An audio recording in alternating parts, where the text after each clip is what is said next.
Go. Sit, baby. Come on, man. Got the hand in. Hand in means all for one, one for all. Man, this is it. Let's go out and give our best. What time is it? Game time!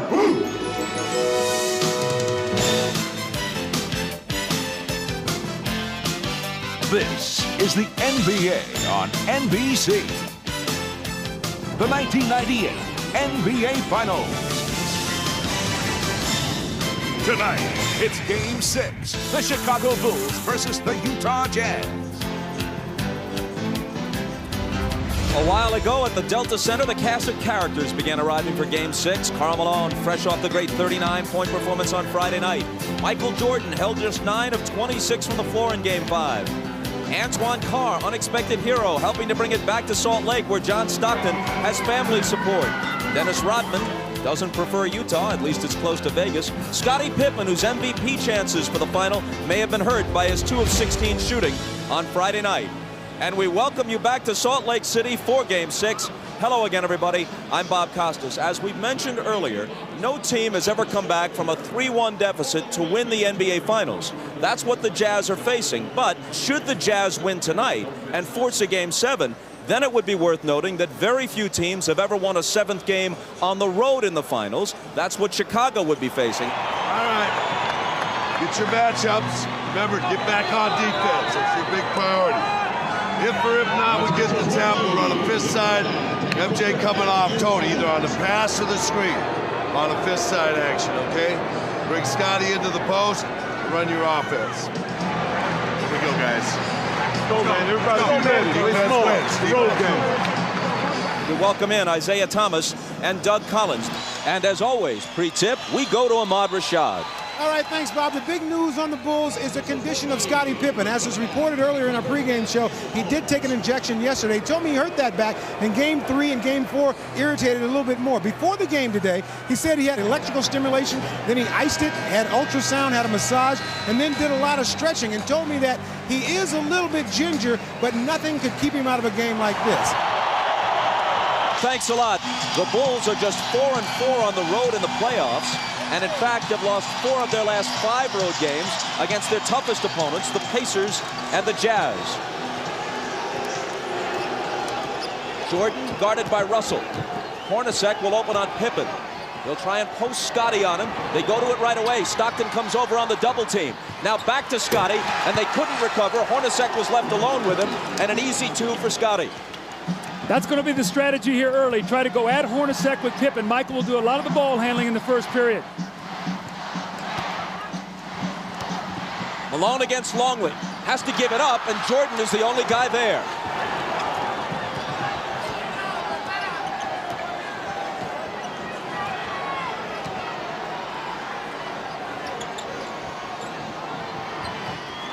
Longley, who has contributed little offensively and has been abused defensively by Malone. It's Jordan missing his first shot, and Russell takes the rebound. It looks like Scottie Pippen is laboring as he moves up and down the court. Ahmad told you he's suffering from a bad back. Malone hits his first. 17 of 27 in Game 5. As the whole Utah team shot better than 50%. Hooked away. Malone chases it to the side. It'll belong to Chicago. Bob, I think Scottie Pippen pulled his back out on that dunk shot on his first play when he reached up for the rim and he pulled it down. I think he stretched up and he grimaced as he came down and he could barely run. Harper guarded by Stockton. Pippen against Hornacek. Draws the double.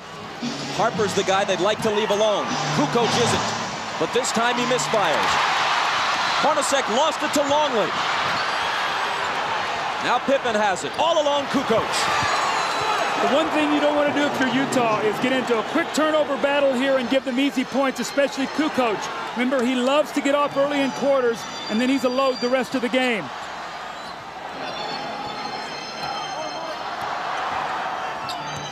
Hornacek from Stockton ties the game at 4. That was a great screen by Karl Malone. Hornacek set Michael Jordan up beautifully, and in a great entry pass by Stockton.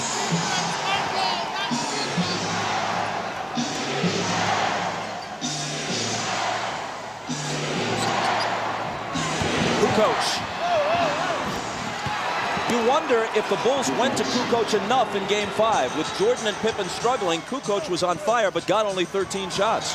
Yeah, Kukoc has the size advantage and also the speed advantage over Adam Keefe, and he can take them inside. Also, he can stick the outside J.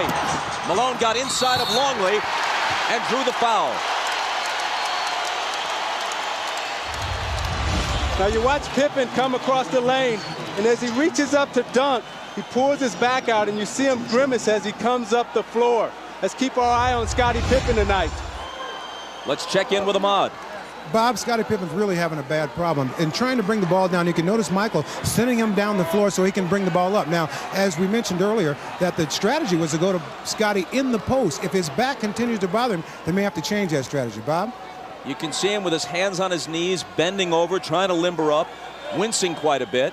Malone hits the first. Generally, he and the Jazz team have not gone to the free throw line in the finals as often as they did during the regular season and in the earlier playoff rounds. The Bulls have had a big edge at the free throw line. Jim Gray is listening to Jerry Sloan over on the sideline. He says Jerry is already complaining about illegal defense early in the game. Let's see if the next time down the floor, the referees hear him once again. Remember, that was something that was big in the United Center. He was able to get the referee's attention. I thought it helped his team. Harper trying to back in on Stockton, and the whistle goes against Utah. It's Stockton's first. See, what Chicago will try to do is put a lot of pressure inside on the post with Harper and Pippen posting up Stockton and Hornacek.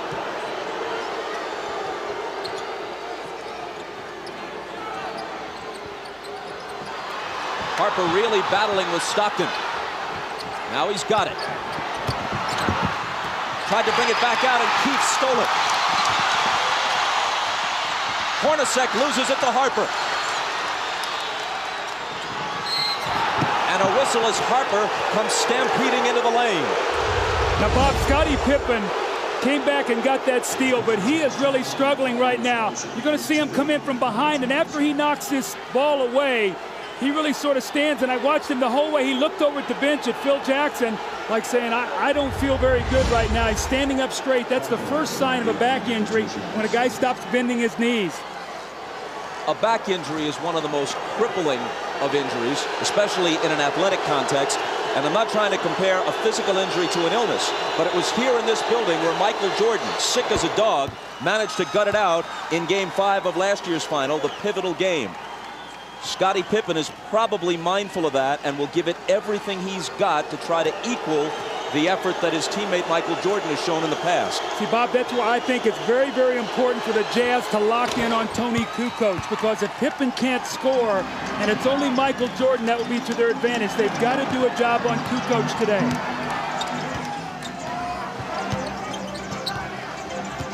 Stockton drives on Harper, ties the game. Stockton didn't take a single shot in the fourth quarter of Game 5. His assist totals have generally been high. His shooting percentage is high, but they'd like to see him get a few more shots up toward the rim. 3-second violation against Chicago. So you watch Stockton's aggressiveness. They've given him the baseline this whole series. This time he's able to take Harper to the baseline, get a little space, and finish on the right side of the basket. Hornacek, Jordan up on him. Malone puts it on the floor and is fouled. It was before the shot.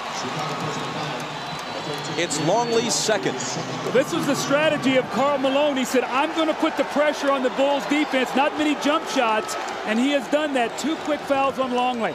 Hornacek is free, but can't hit.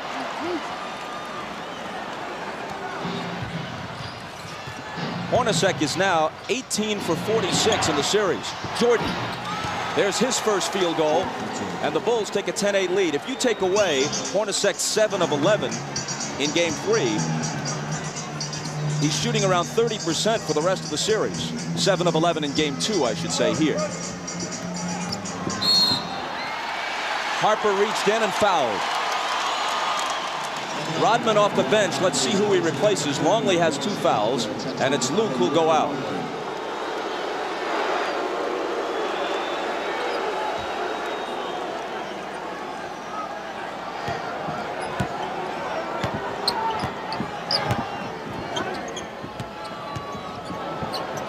Russell for 3.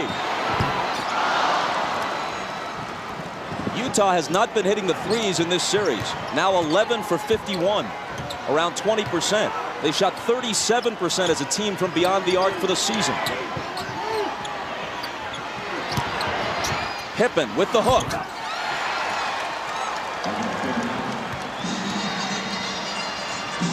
Chicago by 4.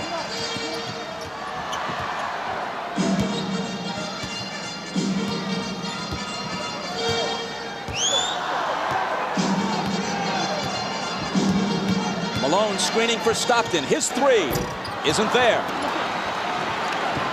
Pippen claims the rebound.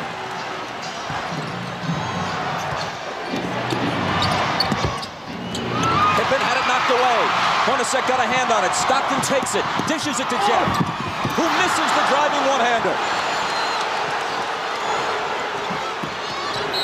Jordan is wrapped up by Keefe for the Utah foul.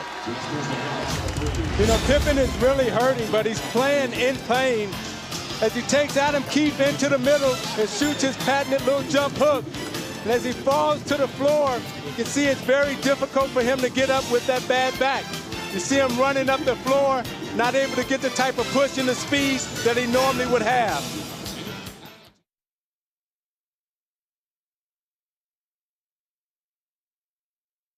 Timeout. I just spoke with Chip Schaefer, the trainer for the Chicago Bulls. He said that Scottie Pippen is not sore or he is just sore, and he's having a problem really with his mobility, not able to bend over and grab the ball. But hopefully, as he plays further and gets more warmed up, it'll improve. That's what they're hoping. Bob? Ahmad, thanks. With Scottie struggling, I think you're going to see the Jazz start picking up a little bit further down the floor. He's usually their primary ball handler. They'll try to pressure Michael and Harper up the floor, make it tougher for them to get into their offense. Here is Pippen, out to Harper, open 3, missed it. Malone battling Rodman, and it's tipped to Stockton. Utah on the run, but Stockton circles back outside to set it up. It was kicked. Utah keeps it, fresh 24. You watch Malone and Rodman battling under the boards. Malone's going all out as he runs the floor. They both kick each other a little bit. The referees may clean that up. Russell couldn't finish. Kukoc rebounds. That's 2 layups now that the Jazz have missed here early in this first quarter. Hornacek and now Russell.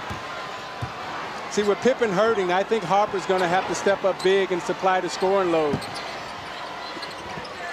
Jordan for 3. Got it. Jordan with 5. And Chicago with a 7-point lead.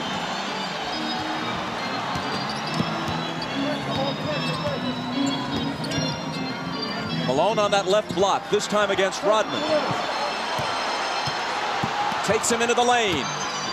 Tries to muscle up, but loses it. Pippen back.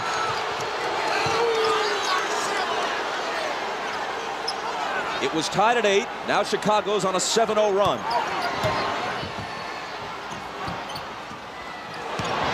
Kukoc underneath to an unguarded Harper, and the Bulls have scored 9 unanswered points. Timeout, Utah. So you watch Karl Malone in the low post. They're not double teaming him. They're letting Rodman play him one-on-one. Consequently, when he goes up to put up the shot, he gets stripped, and it leads to this. Kukoc on the drive, the easy dump to Harper. Harper's going to have to step up big inside for the layup. And you're watching the NBA on NBC.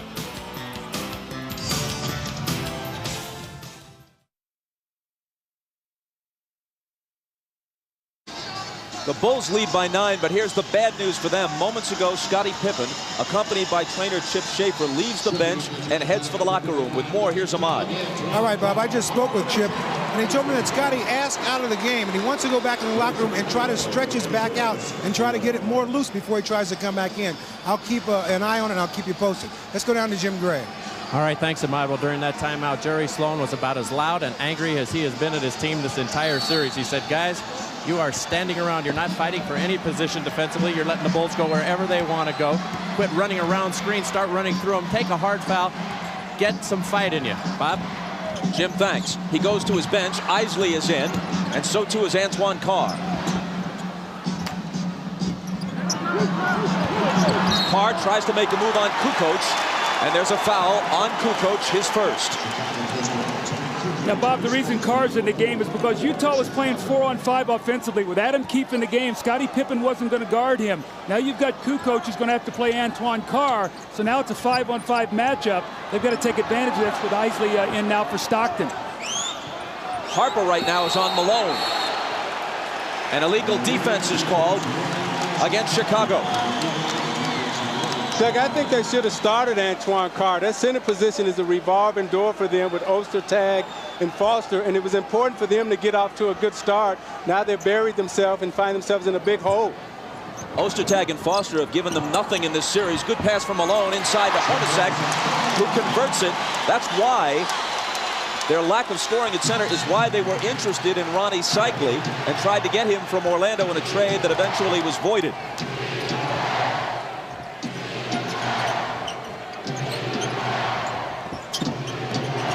Jordan over Russell. Rebound to Carr, who immediately makes his presence felt.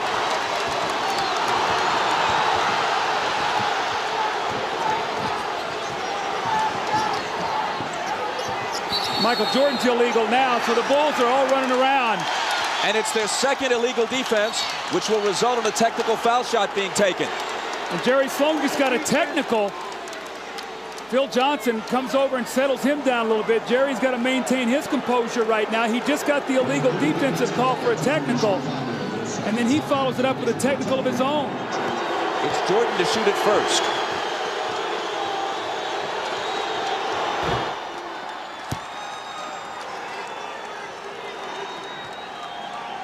We're told by Jim Gray from the Utah bench that the reason Sloan got his technical was when he was knocked down by Kukoc. There was no foul called, and that's what had Jerry hot. Remember, that's the same thing that he did against Longley to bait him into his 5th foul in here in game 2. So I don't think the referees went for that today. I think that was a good no call. Hornacek, an 89% free throw shooter, swishes it at the other end. Bulls with the ball, down by 7. Scott Burrell is on Russell. Rodman on Malone. And Rodman's going to be hit with a foul, I think. It is on Dennis, his first.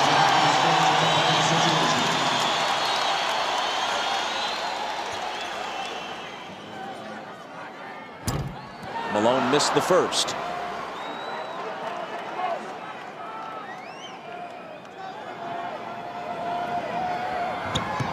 But not the second.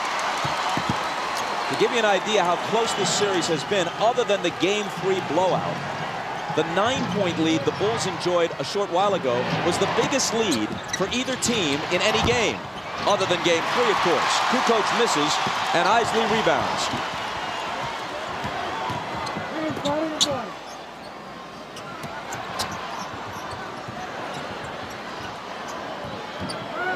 Carr against Kukoc. Jumper over him is good. See, they've got to go to that matchup. There's no way Tony Kukoc can play him. He's too powerful down there. And Chicago wants to talk it over. Their 9-point lead has been cut to 4 with 2:58 to play in the first. Antoine Carr is a much-needed force here. They've got to have 5 guys on the floor that can shoot the basketball to keep Chicago honest on defense.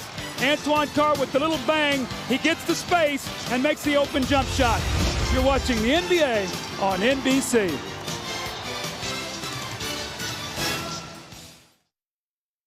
For Tony, you got Carr. Who? Carr. Dennis has the lower penalty. Steve, you come on in for Hart. Deny the corner passes on the power. Deny the wing entries on the 4-up. Get in their offense. Yeah, Scott did deny Russell last time. That was too easy. One downside, out of bounds right now. Let's go. Let's go. All right, let's go. We played 9 minutes. Karl Malone has attempted only 1 shot, which he made. But he's put the pressure on the defense. He's gone to the basket, and what he's done, he's got them in the penalty here early by drawing a lot of fouls on Longley and Rodman. That will take its toll as the game goes on, Bob. The seldom used Bill Wennington is in, along with Scott Burrell and Steve Kerr. Rodman and Jordan complete the 5 on the floor for Phil Jackson right now. Michael dishes out to Burrell. And Russell reaches in and knocks it away with 3 on the shot clock. When Michael gives that ball up, you've got to really work hard and not let him catch it back, and that's what he did that time, Russell. Excellent D. Got to shoot it quickly. Jordan will with a hand in his face. Burrell skies for the rebound. Loose to the side, and eventually it's Utah who has it. Here's Hornacek. A pull-up 3.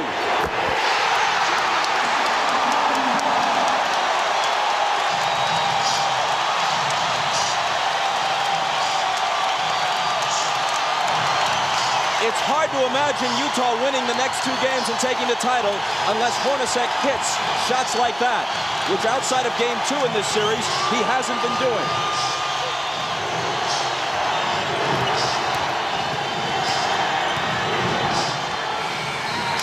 Shot clock violation. Michael gave it up. They weren't even close to hosting a shot before 24 seconds. Terrific team defense. But Isaiah, the play before, Brian Russell went down on the floor, knocked the loose ball away, and Hornacek got the 3. Those are the hustle plays that this crowd creates from this team, and they're going to need all of those today. And this is the second time in this series where you've seen Michael Jordan lose track of the shot clock, which is very uncharacteristic for him. Isley, who's quicker than Kerr, is guarded by Steve as he comes out of the backcourt. It's Malone. And it's Utah with the lead. Only moments ago, they trailed by 9. Carr came in, Isley giving him good minutes. That's been the difference.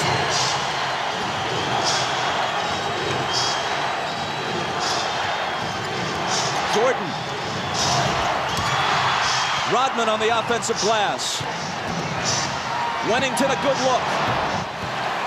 Wennington will hit the open jumper. Offensive rebounds was such a key here. When the Bulls won game 2, they did not shoot well, but they got 18 offensive rebounds.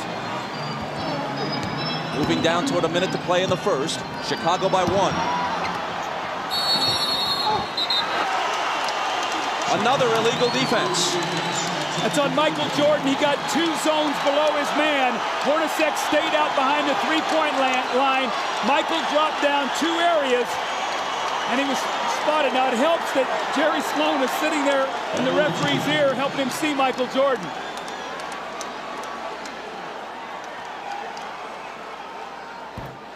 Hornacek hits the technical.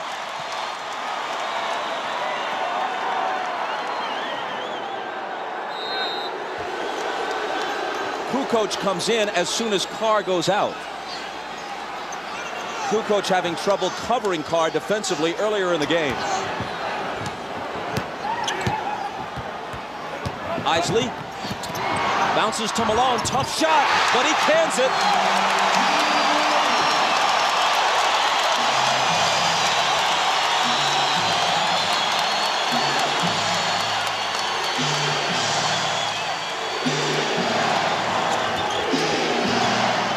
Jordan over Russell.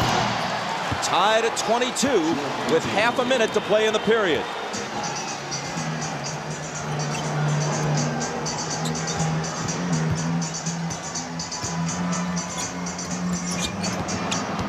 Malone against Wennington.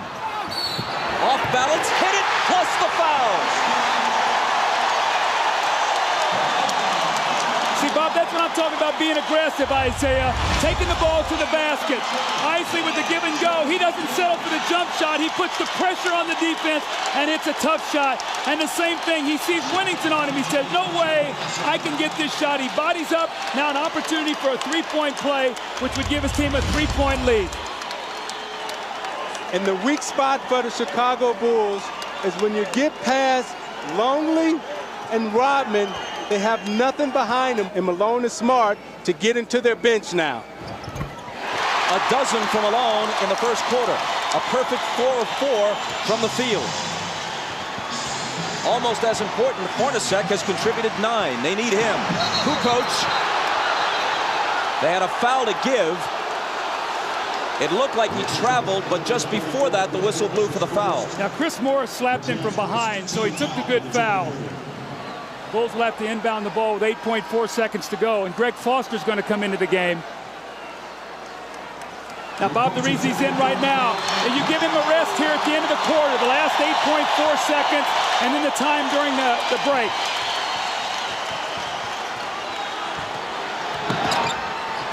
Jordan, double teamed, forces up the quarter's final shot and misses it. A better start for Carl than for Michael. Once down by 9, Utah leads after 1 by 3. And you're watching the NBA on NBC.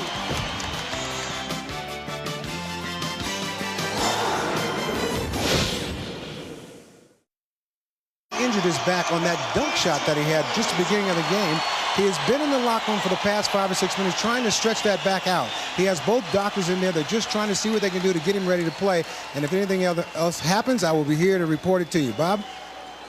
Ahmad, thanks a lot. Guys, as we begin the second quarter with Utah up by 3, something significant. They were able to make a run and turn this game around a bit with Howard Eisley on the floor rather than John Stockton. And Eisley did not play well for them in Chicago, so much so that Jerry Sloan barely used him with the game in doubt on Friday night. Well, they went on a 17-5 run with Stockton sitting down, but also a key, they brought Antoine Carr in for Keefe. So they got another offensive player in there, Bob. That was real critical for them. As Jim Gray reported before the game, Eisley has been suffering from vertigo. Apparently not dizzied by the heights of Game 6 tonight. Shandon Anderson with a nice move. Every time Anderson comes in, they immediately go into post against either Burrell or Buechler. Jordan opens the second quarter on the bench, which is usually the way Phil Jackson plays it. Whistle away from the ball from Hugh Hollins.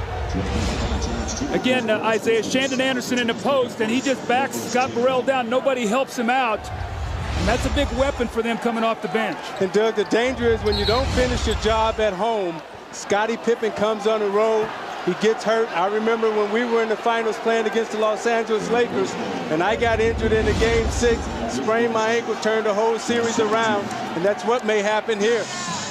Anderson picked up the foul a moment ago, and then it's Foster following him. 2 quick Utah personals here in the first minute of the second quarter. Knocked away from Wennington, ball loose, chased down by Foster. But then he loses it. An unforced error, to use tennis terminology. There were 2 white shirts there. See, Bob, the difference right now is when you're resting Michael Jordan. With Pippen hurt, he's not out there with the anchor that second team. Now you've got a team out there. Who's going to run the show? Who's going to be the guy to make sure that they run their offense and get the shots that they want? So this really hurts with Scottie Pippen being out of the lineup right now because you have to rest Michael Jordan at some point. Kukoc is the only starter for either team on the floor right now.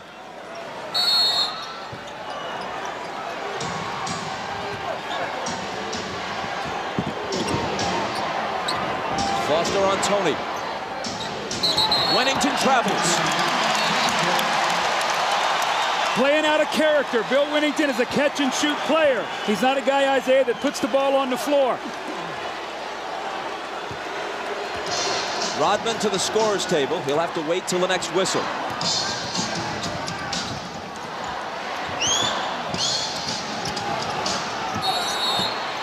Which comes almost right away. Another illegal defense against Chicago, the 4th.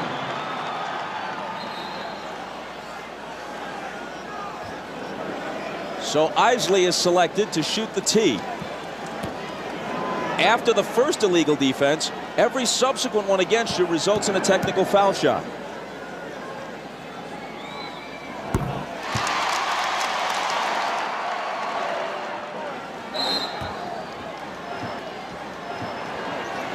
Utah by 6. Foster on the move. And throws it away. 2 atrocious turnovers by Foster on consecutive possessions. Trying to do too much. Keep the game simple. You'll get minutes on the floor. Kukoc.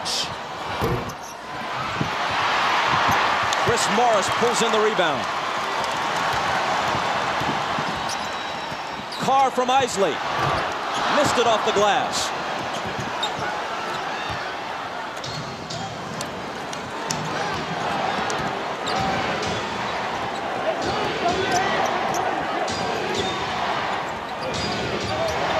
Rodman, good pass to Kukoc. Great back cut by Kukoc. He set him up, then back cut, faked him off the screen. Great pass by Rodman. Great look by Kukoc. See, Isaiah, though, Foster's got to push him over the top. That's what they did in the game 5, and Tony got 7 points to start the game.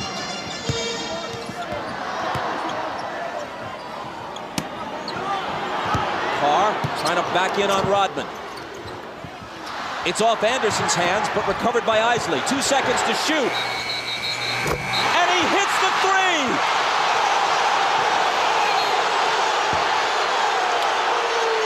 Are they calling the shot clock violation? Let's see. Dick Pavetta says yes.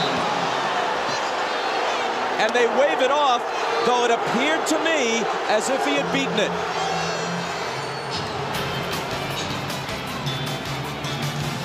Timeout with Utah's lead, still only 4.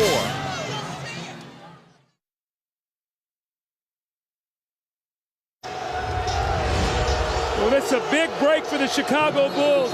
That should have counted. That's a big turnaround, and the Bulls get a big break there. Instead of up 7 Utah, now it's only a 4-point game. Jim Gray tells us that on the Utah bench, Jerry Sloan said, that's horrible, but I can't get thrown out of the game. He already has 1 technical and can't risk another. You have a further report on Scottie Pippen. Here's Ahmad. All right, Bob, I just found out that they're working on Scottie Pippen in the back, and I've been told that Scottie says he's telling the medical staff that he is not able to play. So that could be the end of it for Scottie tonight. Bob? Jud Buechler, who may get more minutes as a result, hits the shot from the side. Michael Jordan is also back in after resting about 2.5 minutes at the outset of the second quarter. Now, if you remember, Buechler came in and gave Chicago big minutes in that Indiana series. He's going to need to do that again here tonight with no Pippen. Malone around Rodman to the hoop and missed it.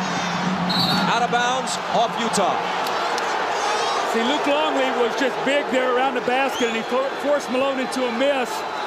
Carl tried to get contact to get the foul, and it caused him to miss the layup, but Longley stood strong that time. Utah does not have a single offensive rebound in this game. In Game 5, they had better success on the offensive glass than at any other time in the series. Contact between Anderson and Kerr. Offensive foul on Chicago. See, teams really complain a lot about this because this is a pet play by Chicago. They make this little inside reverse pivot. Watch Kerr as the man goes by, and he bumps him off on the turn. That's a good call. I know in coaching against Chicago, I used to always warn the officials on that play because if you can let him turn, it's a very difficult play to guard, see?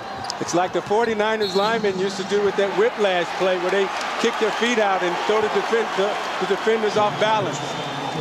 Now it's Buechler who's nailed with a personal. Isley has just gone out. Stockton back in at point guard.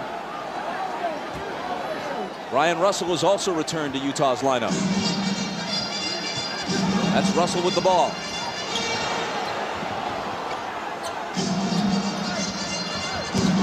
Malone from Carr. And he walked with it. See, Antoine Carr's got to be ready to step in and shoot that ball. They're doubling down on the block now, and Karl Malone swung him the basketball. He's got to shoot it. Those are the same shots he had the other night in Game 5 that he buried to help them get the win. The Bulls can tie with a basket here or take the lead with a 3. Jordan in and out on him, and Carr claims it.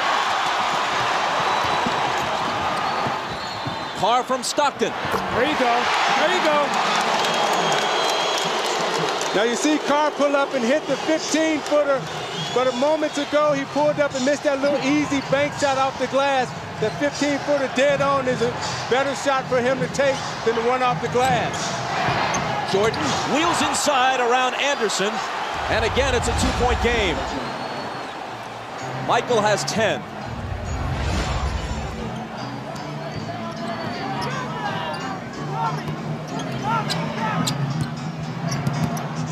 Malone in traffic, got his own and put it back in. That's that first offensive rebound that you talked about. Malone get it and got 2 points. Malone feels very confident against Longley and Rodman right now. He feels that he can get anything that he wants underneath.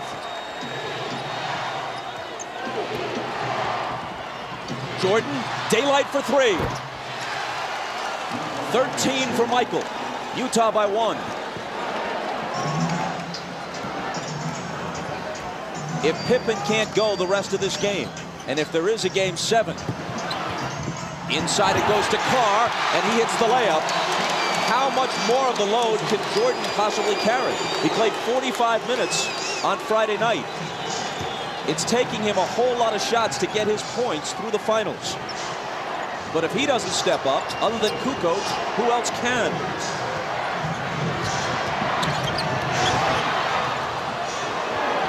Here is Tony. To follow up on your point, Bob, this would be a very wearing game for Jordan. To try to tire him down and wear him out. It'd be interesting to see if he'll have enough at the end of the game because of the minutes he's going to have to play.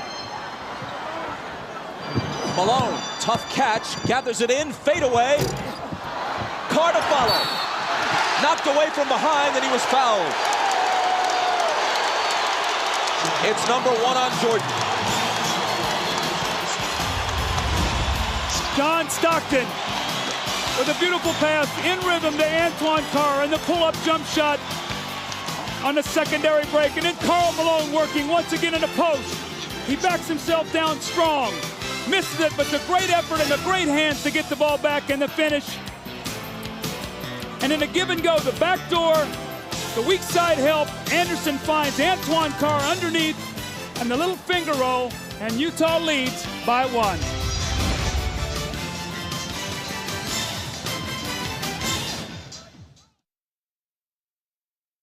Trying to see if he can come back and play. He was in the officials' dressing room trying to get the stretching. He has now moved from that locker room to his own locker room, but the word is that he's still unable to play. Bob? Ahmad, thanks a lot.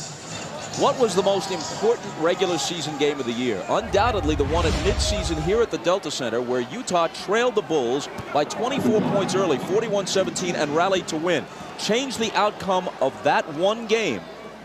And this series would have opened and ended if a 6th and 7th were required in Chicago rather than in Salt Lake City. It was that win that gave Utah home court and gives them a game 7 if one is necessary here at the Delta Center rather than on the road. And do the Bulls face the remainder of this game and a possible 7th game either without Scottie Pippen or with a weakened Scottie Pippen? See, with the Bulls depleted right now, the Jazz must keep the pace of this game up. They've got to use their superior depth and just keep trying to wear Michael Jordan down. Jordan into the lane. Tough shot. He was fouled. He'll come to the line with a chance to tie it.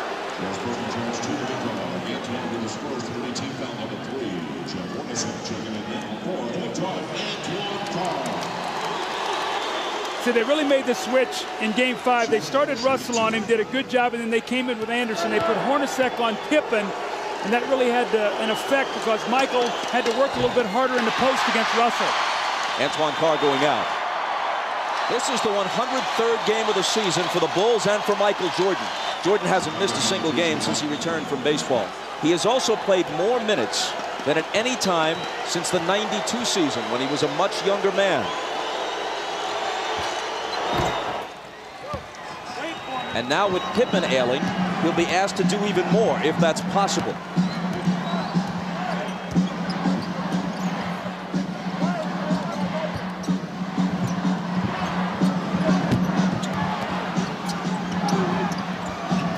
Malone slips it through a crowd to Anderson, who misses the floater. Rodman juggles the rebound but saves it in. Only his 2nd rebound tonight and only his 5th in the last game and a half after such a strong performance in game 4.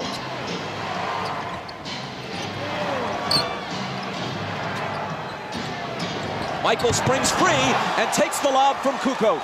Great roll off for Russell. Faked up and spent off him. Kukoc put it right there for the easy lay-in for Jordan. I'm noticing, Doug, every time Malone gets it on the low post now, They're coming to double team, trying to keep Rodman out of foul trouble. Hornacek returns it to Malone. Now has it back in a crowd and misses. Anderson flies in, can't hit the tip. Malone another try, and there it is for Utah. You see, Rodman didn't even try to contest that shot underneath. Don't want to get in foul trouble, so Malone's going to have his way down there. Just have to be careful and take his time and not draw offensive foul. Riding the seesaw, now it's Utah's turn to lead. Stockton knocked it away, Chicago ball.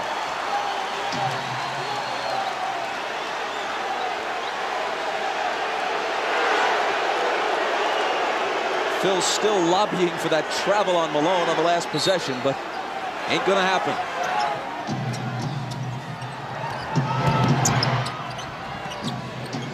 Michael, head fake, he traveled. So Phil got the traveling call, but certainly not on the guy he wanted. And Steve Kerr just said to Pavetta, hey, call it on Malone down at the other end. I talked to Rodman after the last game, and he felt that Malone traveled a lot. That's why he was able to get away from him. Malone in the lane. Up and under against Rodman. He's getting such deep position right now in Rodman. The Utah Jazz are executing their offense to perfection.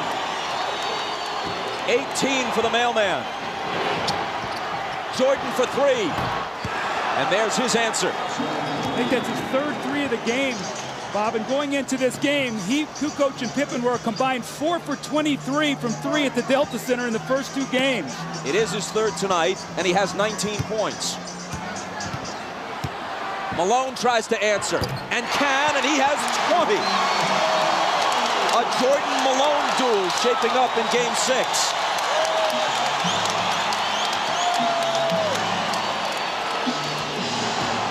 Kukoc on the run.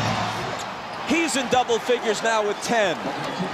Isaiah, how much is it going to take him to figure out that he's a left-handed player? And you can't let him come with a strong hand. You got to send him back to help. He's such a good dribbler, and he gives you that hitch move, and it draws you out of position, and he gets you every time with it.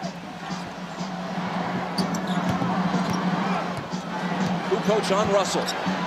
Gives him some room, and Russell accepts the challenge and drills the jumper. Utah by 2. You got to make Tony Kukoc play defense, and that's what Brian Russell did on that possession. It was Russell's first basket. Here's Michael. He's got 21. I'm watching Jordan, and he's in such a nice rhythm offensively. Everything is coming very easy to him. And right now, they have to be really careful because this looks like this could be a 40-point game from him. Tied at 43. Shaping up as a higher scoring game than we've generally had in this series. It's Hornacek. See, Malone is getting the ball on the block where he wants it. They're running splits, they're running post-ups, and the Jazz are in a great rhythm right now. Timeout, Chicago. Utah by 2 with 1:49 to play in the half.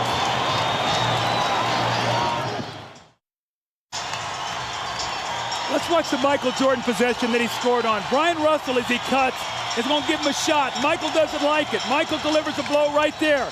So Russell pushes him back, and he catches it. Now you got an angry Michael Jordan. He squares up and buries the shot. So the referees let both of them get a blow in, and Michael finished with a jump shot. 8 of 14 thus far. Down by 2, the Bulls put it in play. Jordan's the guy they want, even more so than usual, and that's why. 15 of his 23 have come in this quarter.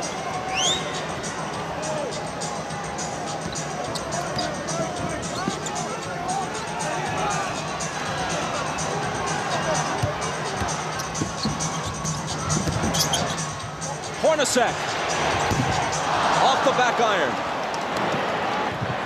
After the missed 3, Chicago comes back, looking to take the lead.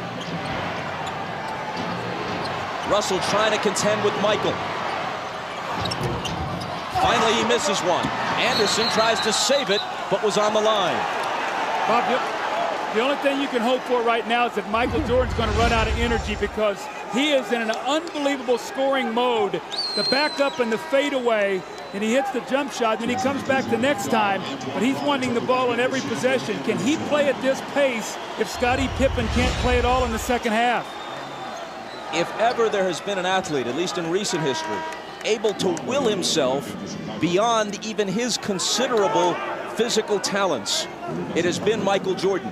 As Skip Bayless of the Chicago Tribune put it earlier in the playoffs, he's that rarest of athletes, a supremely talented overachiever. Stockton's all over Kerr. Now it's Hornacek on Michael. Fade away. He's missed 2 in a row now. Hornacek brings it back the other way.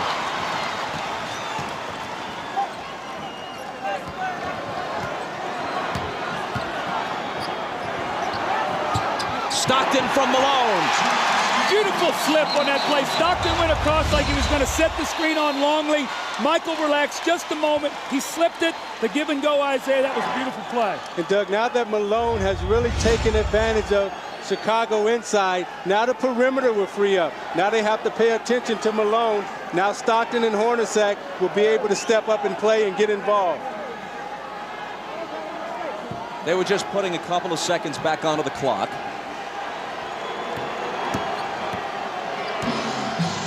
Michael for 3. Hornacek takes the rebound. Jordan had made 3 three-pointers earlier in the half. He's now missed 3 shots in succession. Big possession here for the Jazz. A chance to get this crowd alive and up 4 going in at half. Shot clock and game clock virtually identical. Stockton fouled. Chicago had a foul to give. Utah ball from the side, still plenty of time. 6.9. The foul was on Kerr, his second. He goes out. Harper in. Better defensive player anyway. Malone. The bounce to Russell. 2 big assists in the last couple of possessions for Malone. 3 seconds. Michael to half court. From there. Almost.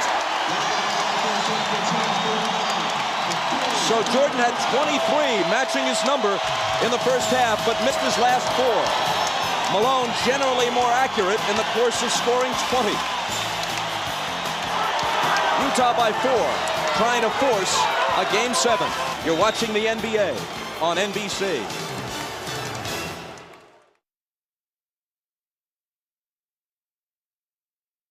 Ahmad Rashad back at the Delta Center where the Jazz lead the Bulls by 4. Now the big story here in the first half has been the condition of Scottie Pippen's back. He has really been hurting. But during the halftime, the massage therapist gave him ice, massaged. His back was having spasms. He got the spasms to stop, and Scottie Pippen is back out here on the floor. Whether or not he'll be able to play and play effectively, we'll find out.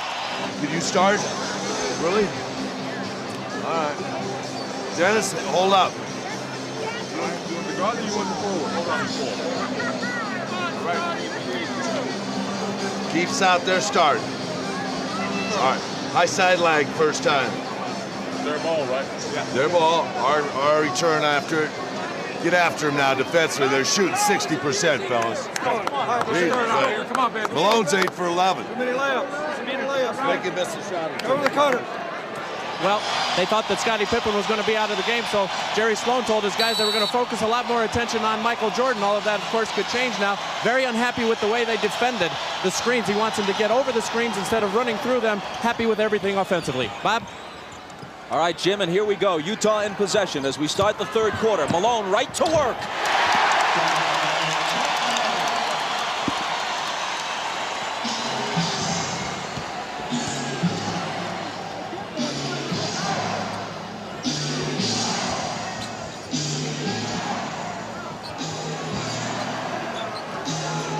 Hornacek on Pippen. It's Kukoc. The 3 spins out. Hornacek with rebound position. Utah in front by 6.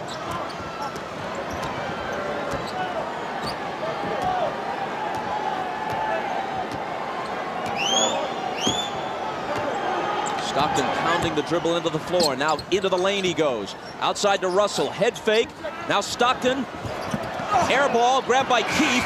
blocked back in his face by Pippen, and a 24-second violation as they never hit the rim. Jerry Sloan might have to go to his bench. Adam Keefe has got to be an offensive rebounder. He's got to be aggressive.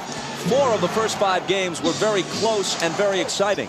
But through the first half, this is actually the best played game, the best pace and rhythm of any of the games of the series.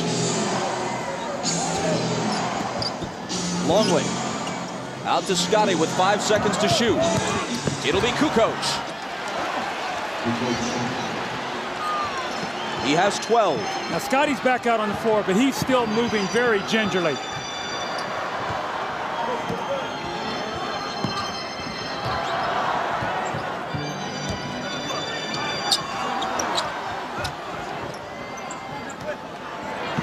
Malone inside and a whistle before the shot, and a Chicago foul. Now you watch Scottie Pippen. He's laboring to get up and down the court. That back is still bothering him. Let's see how he goes. The foul was Longley's 3rd. Stockton stumbles.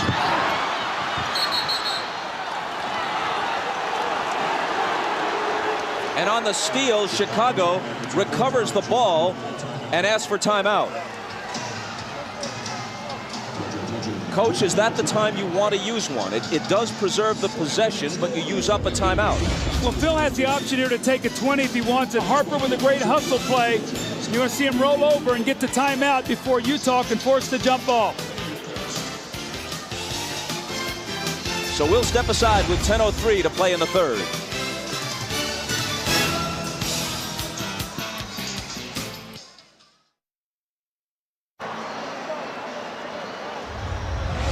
Well, the last 2 MVPs have been Michael Jordan and Karl Malone, so you see them working their magic. Michael feels the pressure, reverses for the lob. The fading jump shot, been terrific. And Karl Malone with the great hands in the second shot, then the deep post position on Rodman in the layup. And he, too, with the fading jump shot. So both of these guys have been terrific for their individual teams today. It's been the best played game offensively we've had in the series. Chicago ball down by 4. Pippen's jumper over Hornacek won't go. Malone waits for the traffic to clear, then hands to Stockton.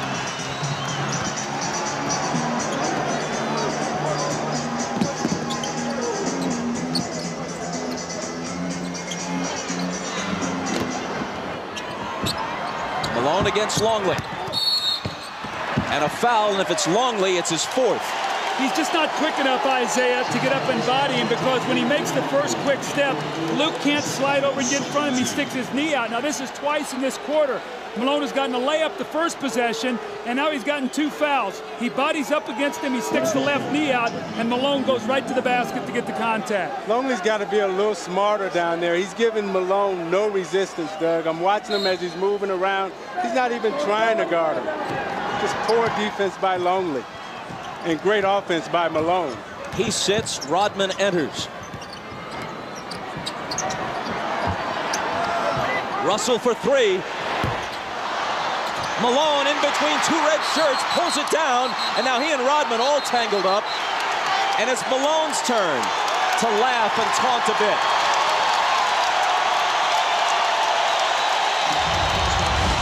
It's a great hustle play by Karl Malone. You're going to see him. He just wants the basketball. 2 Chicago Bulls, and he reaches in there with those powerful arms and just rips it away. The foul on Dennis Rodman. His 2nd.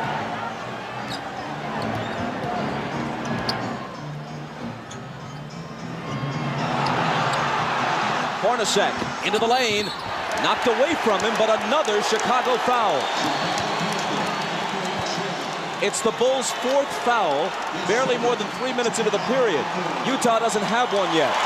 See, it's so important for Karl Malone to attack the defense, Isaiah, so even though he doesn't shoot free throws, he gets them in foul trouble. Now 14 fouls. So from here on in, the next foul that the Bulls commit, Utah will shoot free throws. That could be very vital for them scoring here in this 3rd period. Doug, I love the way Karl Malone is playing right now. I mean, he's doing everything for the Utah Jazz.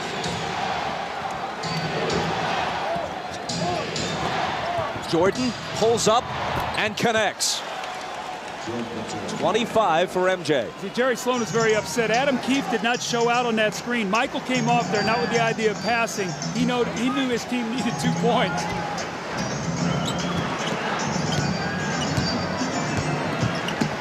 Malone from 20. Keefe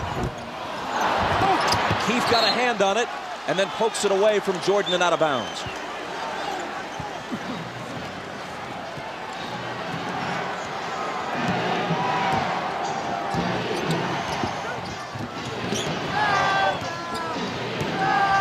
Pippen is on the floor, but not with his usual ball handling responsibilities. This is Scotty out high, immediately returns it to Harper. A little jump hook is good. Just the presence of Pippen on the floor, you've got to be able to honor him, and he's a great post feeder. Chicago back to within 2. Malone from Hornacek.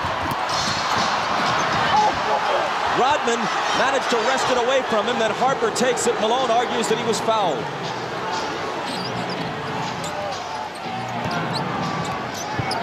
It's Kukoc dealing it out to Rodman. Harper trying to tie the game, but hold on, says Danny Crawford. Foul on Stockton is second. Now Malone got great post position here. He's got to finish this play. He leaves it short on the rim, and then the second effort, he thought he got fouled on the wrist there, and he did get fouled, so he should be upset on that play.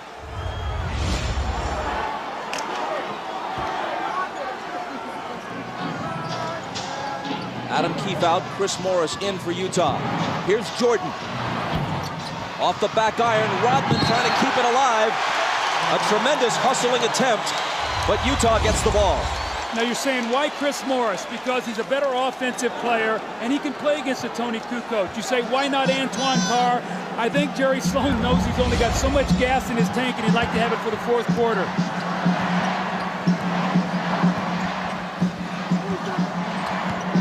Malone had it go through his hands, and Rodman takes it. I don't know, Doug. If I'm Jerry Sloan, I put Antoine Carr in the game. I don't mess around. I don't mess around with Chris Morris. Kukoc can't tie it. Malone clears it.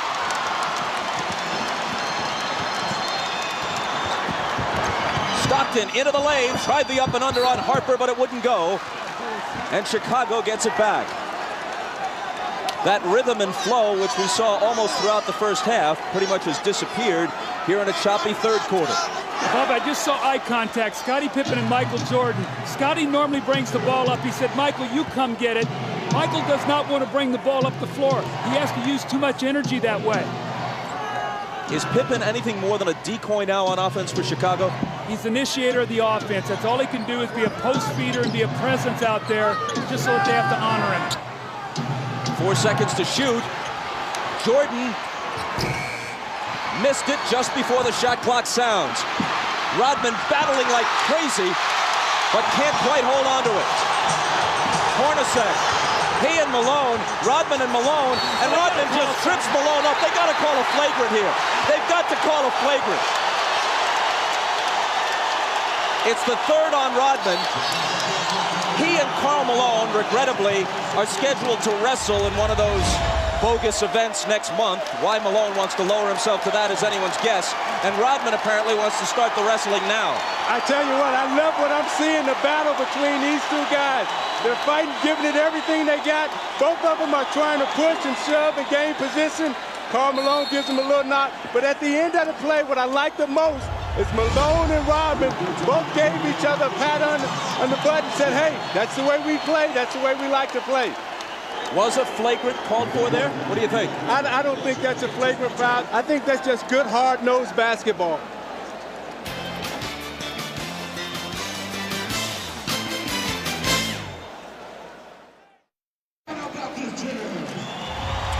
Well, the series was way too pretty here in the first half. Now they're getting down to the basketball we've seen. Rodman and Malone go down. That's one. Here they go, two. Finally, the third time the foul is called, and I think it was a good no call that it wasn't a flagrant. That's Dennis Rodman's way of trying to get in Karl Malone's head. However, Karl Malone is smart enough as a basketball player that he's not going to let that throw him out of his rhythm. Malone has 23. And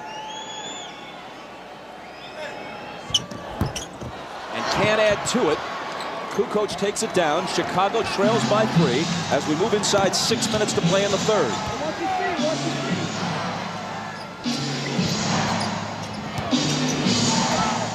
Here's Pippen.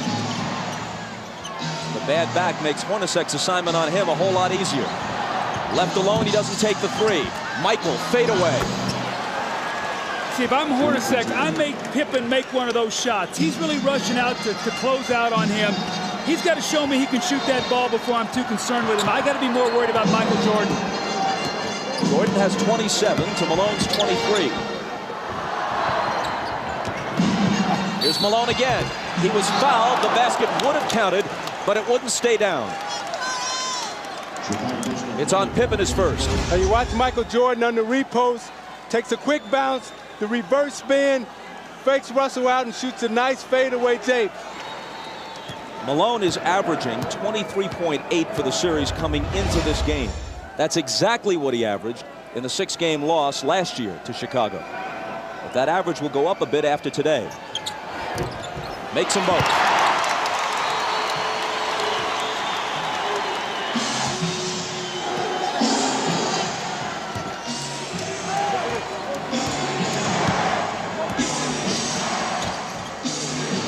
Michael's pass to Scotty. And finally the tip drops. Rodman gets credit for the basket, but it looked like Pippen was not able to show us the usual body control that he'd normally have to finish off that play. Usually he would dunk that ball. Harper on the foul this time. See, Isaiah, normally Scotty catches this ball in the back door and jumps up and power dunks this. You could see he could barely get off the floor, but Rodman with a great tip. And when you have a back injury, Doug, it's hard for you to squat and use your legs to get the lift. So therefore, you're jumping from a standstill and straight up position. Tonight on Dateline Sunday, a tornado rips through the Midwest. And the program also has survivor stories from Mount Rainier. That's Dateline tonight after the game. It's at 10 o'clock for those of you on the West Coast. Harper grabs the rebound as Stockton makes one of 2. Utah by 2.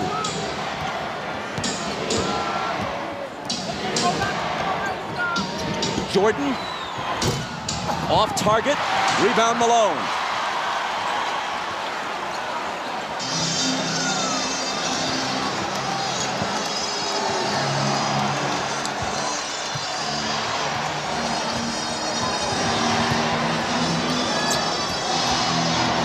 Hornacek driving on Jordan, knocked away from him, still Utah ball. When Malone grabbed that last rebound, it was noticeable that Rodman backed away. He's already got 3 fouls, speaking of Dennis. And with Longley on the bench with 4 fouls, Rodman's got to be very careful. Knocked out, 3 on the shot clock. Howard Isley back on the floor now. Stockton getting a breather with 4:15 to play in the third. Pippen got a hand on it. They've got to shoot it in a hurry, and they can't get it off in time. 24-second violation against the Jazz. Is it time, as we get a quick look at the laboring Scottie Pippen, is it about Carr time again? Well, I think what Jerry's trying to do is buy as many minutes as possible. He's still got a 2-point lead. And Antoine Carr is a guy that maybe gives him 24, 25 points, and here he comes, or 25 minutes. Here he comes right back into the game. So Jerry realized that he needs somebody out there that can shoot the basketball. Pippen giving it his best, and that time it was good enough. As we said, with that back injury, that little jump hook in the middle is an easier shot for Pippen to shoot because he can extend with his long reach and his arm length. Tied at 57. Hornacek had a good first half and hits this one. They're really making Michael work on a lot of splits. Hornacek is being very active. They know that Michael is the majority of the offense today, so they've got to keep him in motion. 15 for Hornacek. Now trying to guard Pippen. Scotty splits the defense, can't hit the bank, but Rodman with a second tip. That's the energy we talked about that the Bulls needed from Dennis Rodman. He gave them nothing in the first half. That's 2 tip-ins for 4 points here in this third period.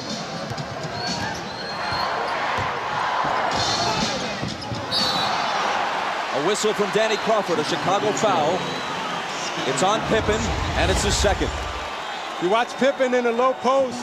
They come to double team with Russell, and as he goes up for the shot, that leaves Rodman's clear for a clear tap in on the offensive glass.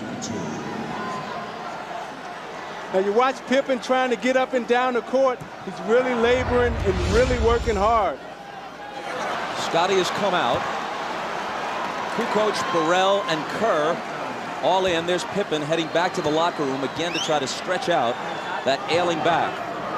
Russell missed the first, but connects on the second. Utah by 1. Well, the only thing that's saving Utah in this quarter to keep them in the lead is the free throw line. Those early fouls have hurt Chicago, and Utah's taking advantage of it. Kukoc knocked away, and there's a Utah foul. It's just their second of the period. Doug, I've watched Jordan the last 4 plays, and he's picking his spots to get some rest out on the court. He's not playing Hornacek as tough because I think he knows that at the end of the game, he's going to have a lot of energy.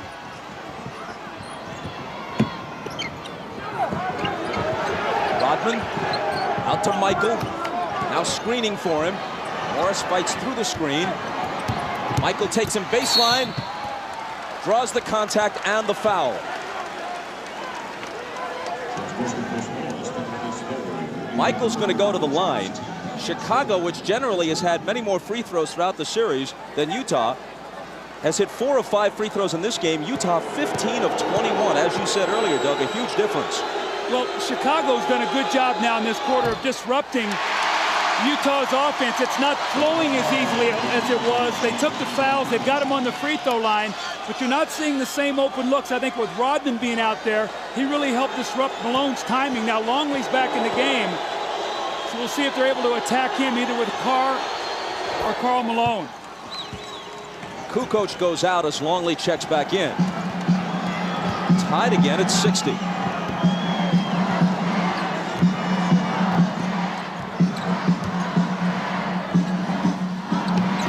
Malone left block where he likes it best against Rodman. When the double comes, he dishes it out to Carr. Now it's Hornacek. 3 seconds to shoot. Now they're going to have to force it. Hornacek off the back rim. Carr on the board. But there's a loose ball foul on Antoine Carr. It's his second. You see how the Utah is using so much of the shot clock now? That's not what they did in the first half, Bob. They got their shots up earlier in the clock. Now the Bulls have them working against that shot clock. They're not getting good looks. And they're going to have to speed up the tempo of their offense now.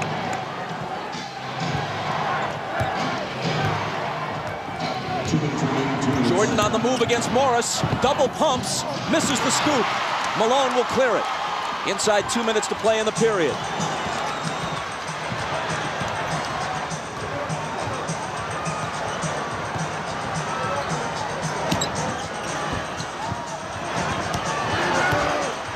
Antoine Carr missed it.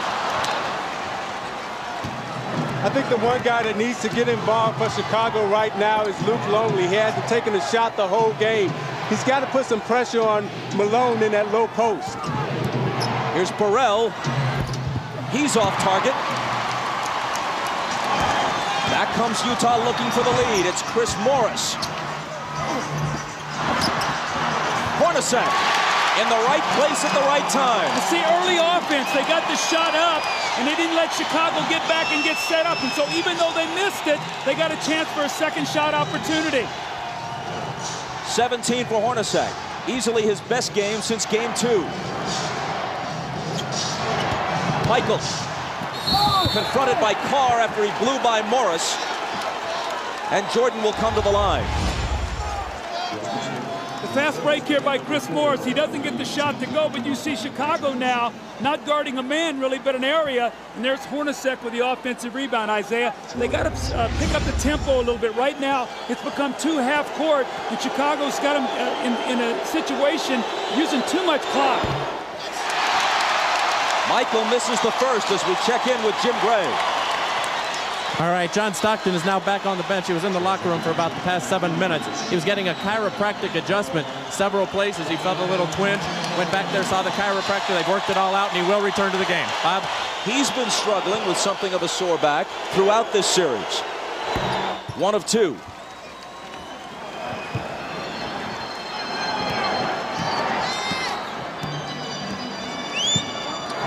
Utah by 1 and with the ball.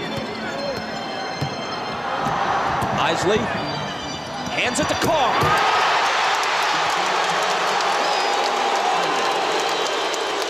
Isley much more effective here on his home floor than he was in Chicago. Gets the assist there.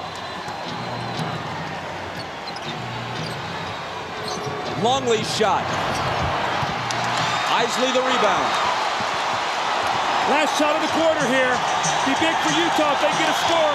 It will push it to 5 or 6. They're on their feet at the Delta Center.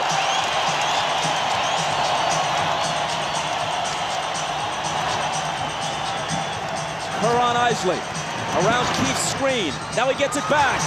And hits just before the buzzer.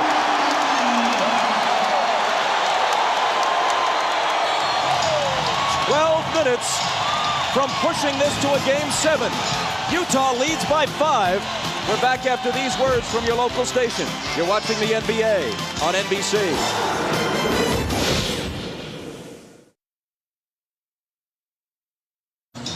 Howard Isley, after a miserable Game 5 with no points and 5 turnovers, today has been big. He's helped rest Stockton.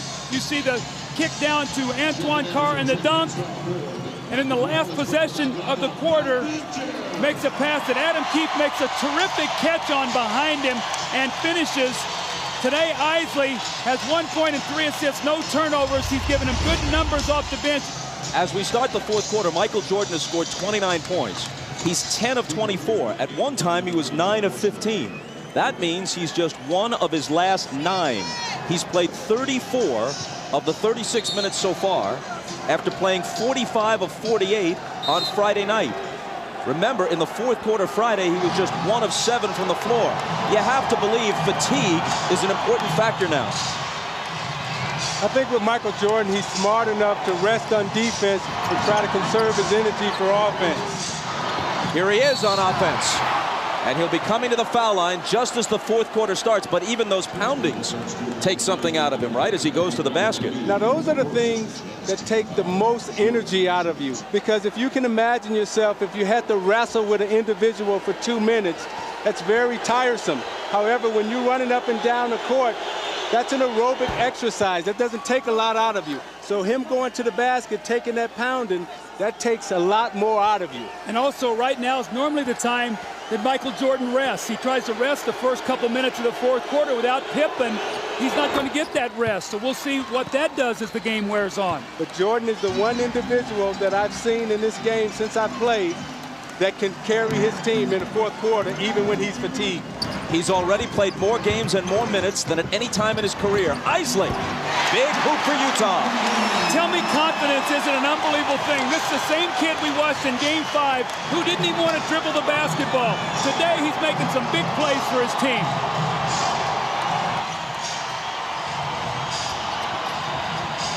Jordan against Anderson. He's still Michael Jordan. Whatever he has lost through fatigue, through age, through whatever, has only brought him somewhat back to the field. He still leads the field. Morris out of the corner. Rodman with board position on Antoine Carr.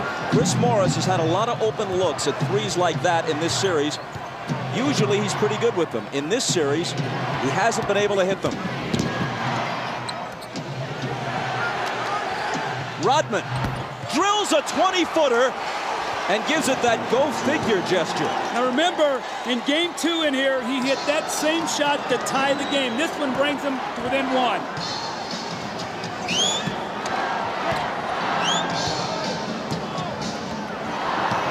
Isley returns it to Keefe on the screen roll, and he blows the dunk.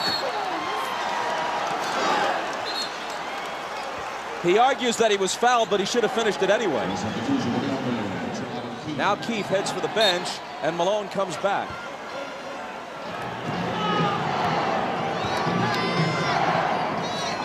Chicago can take the lead. See, now Malone has to guard Kukoc now on the perimeter. Watch that matchup. Jordan between the legs and the jumper. Off target, rebound Morris.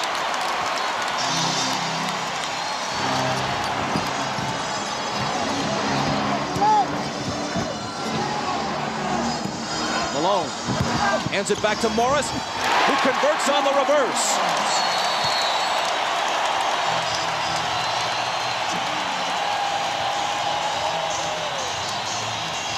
Timeout, Chicago. Now you watch Jordan using all his energy on offense. He goes, drive hard to the left, and shoots a fadeaway J. And then Rodman, go figure, right? Lined up straight in, shoots it right in, and even he's surprised. You watch Chris Morris moving without the basketball. Malone with the beautiful feed. Morris with the reverse layup off the glass. Beautiful basketball by Utah.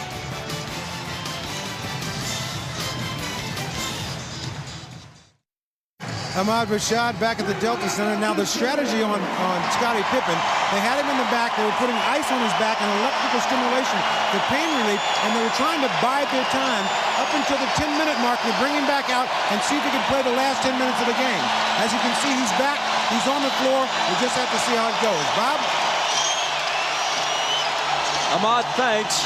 Michael Jordan's first rest of the second half, and you'd have to guess it will be brief.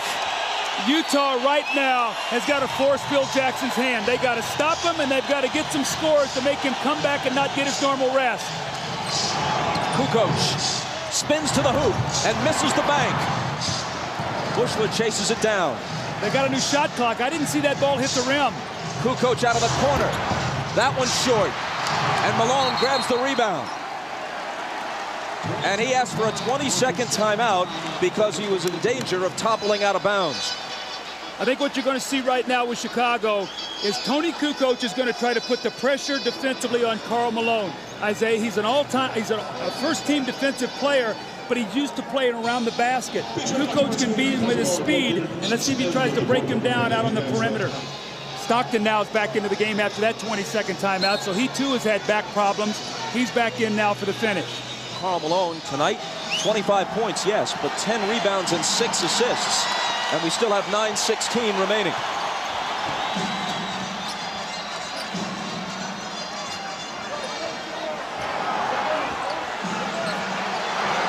Stockton on the dribble against Kerr, trying to find Malone, but they get a hand on it, and Rodman grabs it.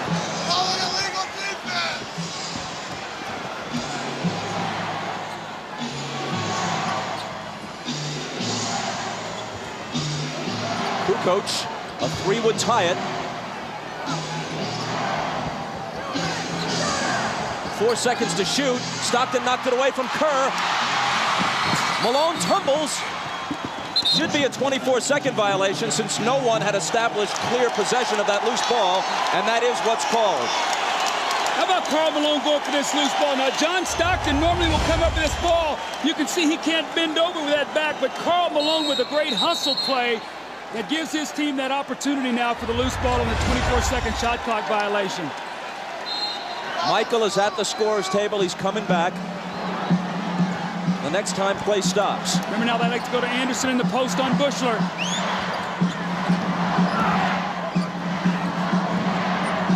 Carr from 20 feet. It spins out and Rodman is there. Brian Russell comes off Jerry Sloan's bench. As soon as he saw that Jordan was about to come back in, he calls on Russell, who probably will guard it. Kukoc to tie it. There was a great screen by Steve Kerr to open up Tony Kukoc, sacrificed his body, took on the bigger Malone, so Kukoc can nail the three. 15 for Tony. Utah's got to get some movement.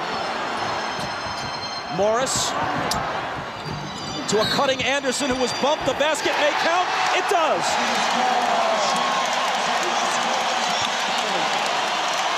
Bob, you can see now, Karl tough time on the perimeter. He doesn't like to play out here, so he gets bumped and he just tries to run through the screen.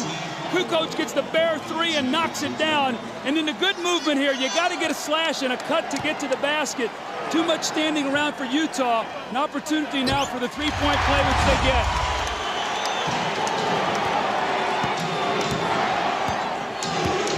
Jordan back in, takes the pass from Pippen. Russell is on him. He gets by him. Now Carr comes over and commits the foul. You see, they're so conscious of Michael Jordan coming off the screen. He gave Russell the fake. Then he came baseline, and watch as he braces himself to absorb the contact. Knows that he's going to get fouled. He's going to go to the line. Watch Jordan at the end of this game, the last 7 minutes, Doug, attacking the basket, trying to get to the foul line. See, Michael is too good at finishing, though. You can't give him that baseline drive because he's going to get a foul. Isaiah, you got to push him back to the middle where you can help. Jordan is now 7 of 10 at the line. Kerr out, Harper in.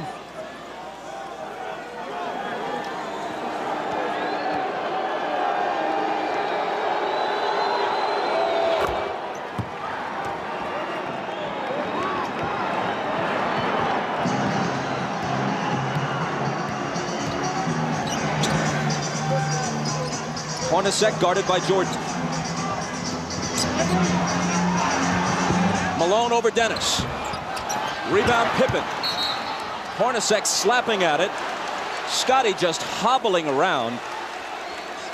The foul is on Antoine Carr, and that's his fourth. Utah has gotten very stagnant here right now, Isaiah. They've really bogged down and really started in the third quarter. The free throw line kept them in it, but right now they're really struggling scoring. And this was Chicago's defense has been dominant against Utah in the fourth quarter.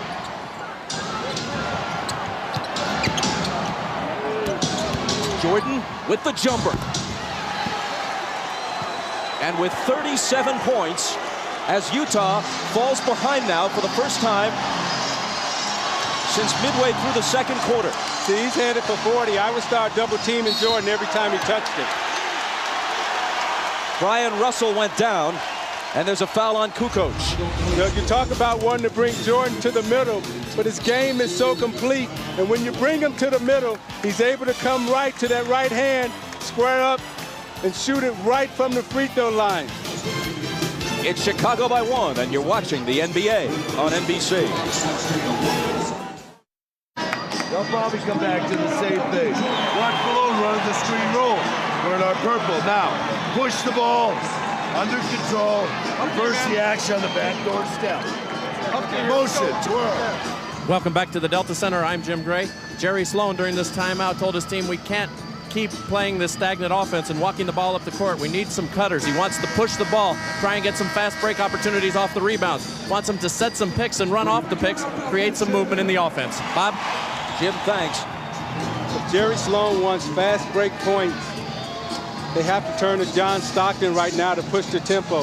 And thus far, he's only attempted 4 field goals, 5 points, 4 assists, and 3 turnovers. Stockton has to come through. Here is Stockton with Harper on him. Antoine Carr. Malone, 3 defenders on him, and they take it away. It's Pippen wincing as he comes up with the loose ball.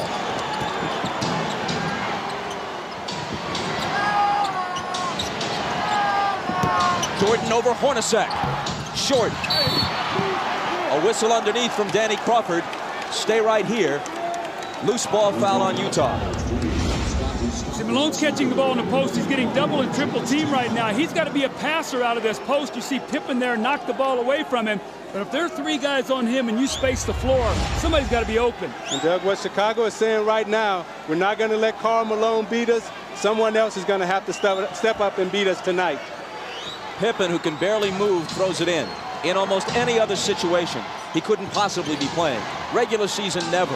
Even earlier in the playoffs, he'd probably be sitting. Jordan again. And Stockton pulls it down. This is where they got to push it, get something quickly.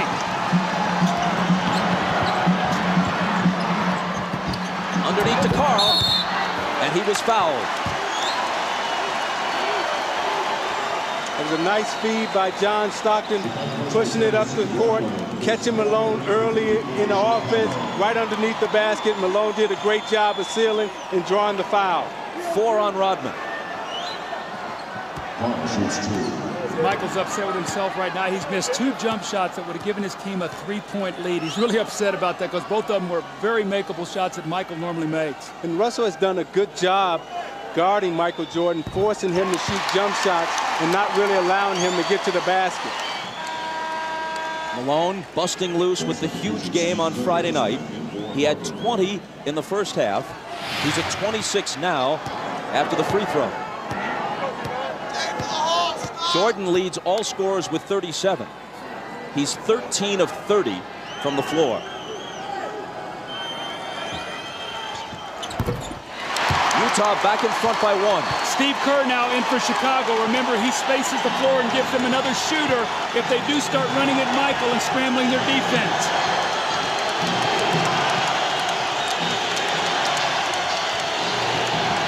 Michael again. Russell takes it down. Stockton has a little daylight, and Utah has a 3-point lead. Transition basketball again. The little screen by Malone, and he hits the open jump shot. Kukoc. Kerr. Pippen in the lane. Connects on the turnaround, playing through clenched teeth.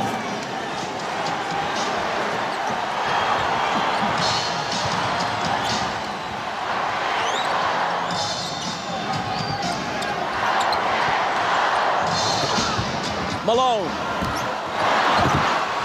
Rodman wins the rebound battle. That's a bad foul on Malone now because that's the 5th team foul. Now Rodman will shoot 2 free throws, but Stockton pushing the ball up the floor. You see the screen right there by Antoine Carr, and Scottie Pippen cannot help out. And then Scottie Pippen with a quick post up in the lane, and the gutty effort by Scottie Pippen here. You can see as he catches the ball, it's so difficult, but he's got those long arms and can still score over Hornacek. The foul on Malone a moment ago was only his 2nd.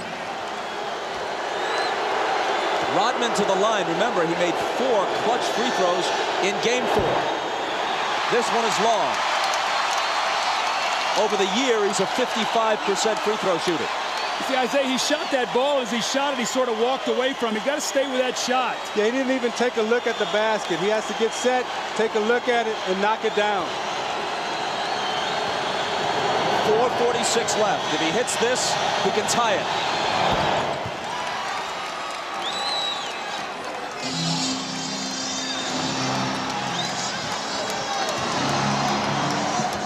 Stockton glancing at the clock as he comes across. 4.5 minutes for Utah to end its season or prolong it. Stockton, 5 seconds to shoot. It's Hornacek. Malone. They'll bring it back out. The jumper by Carl. Utah back in front. Great patience. Offensive rebound, kick it out, and Hornacek got it right back to him. Malone has 29.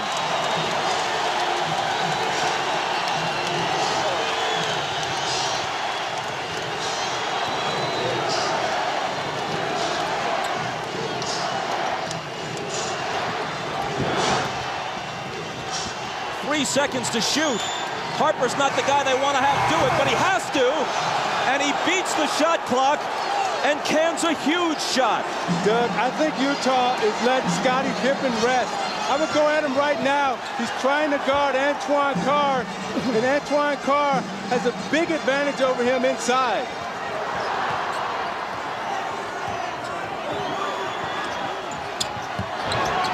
Russell.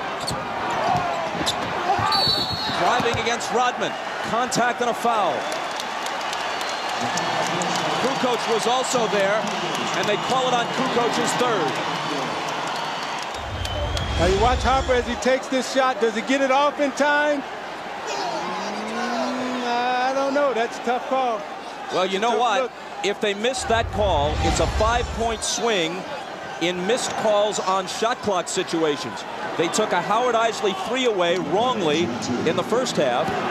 This one was even closer, but it appeared that Harper may have been just a fraction of a second behind the shot clock. Harper's basket counted. This one by Eisley, which should have counted, did not. See, I think this 3 was good, and the last shot that Harper took, I think that was a shot clock violation. Russell steps to the line and knocks them both down.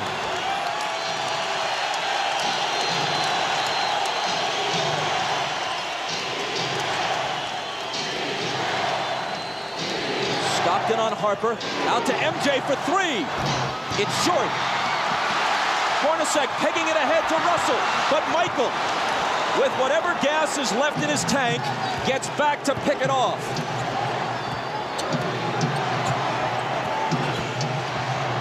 Rodman, offensive foul on Dennis.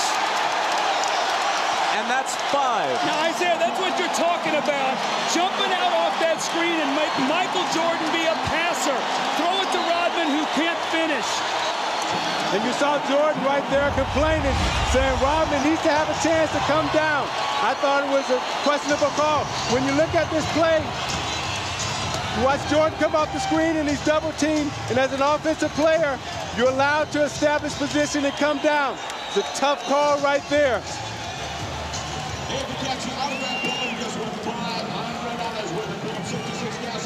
Oh no, says Michael. The Jazz by a basket. We got to execute down the stretch, guys. That's the key right now. They got team, they're in the penalty. I don't know what we are down here. Are we penalty yet? Yes. So they're in the penalty too. I guess they're going to Malone.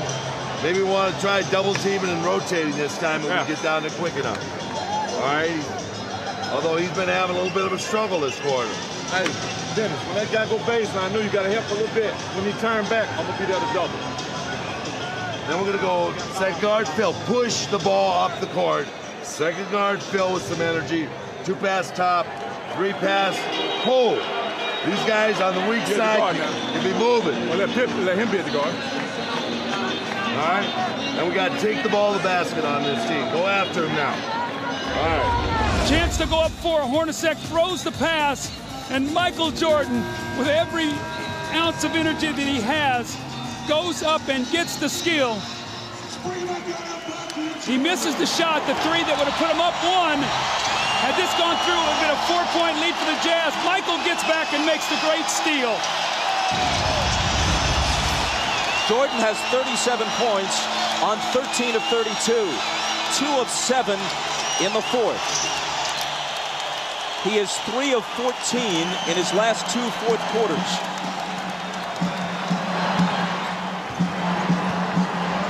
Even Superman apparently gets tired. Malone, lots of room. Got it! That's their pet play. Malone goes over like he's going to the post and screens for Stockton, and he rolls out and hits the huge jump shot.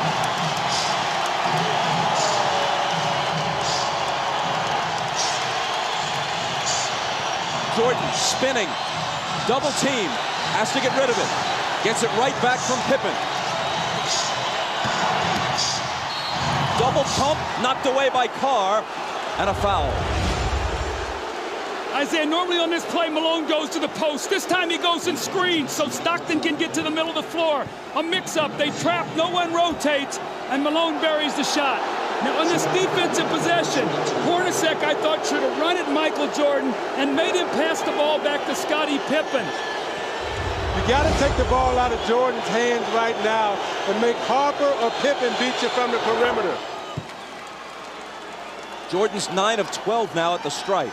Now you look at the job that Russell is doing against Jordan. He's keeping him out on the perimeter, not allowing him to come into the post. He hits them both, making it a 2-point game with exactly 2 minutes to play.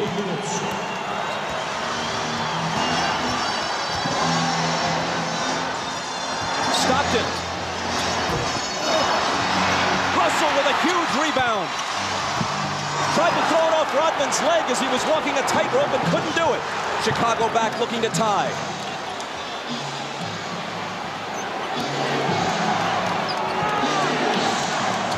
Michael. Short. Rebound Stockton. The jumpers come up short when fatigue is a factor. It's true of anyone, even the best of them.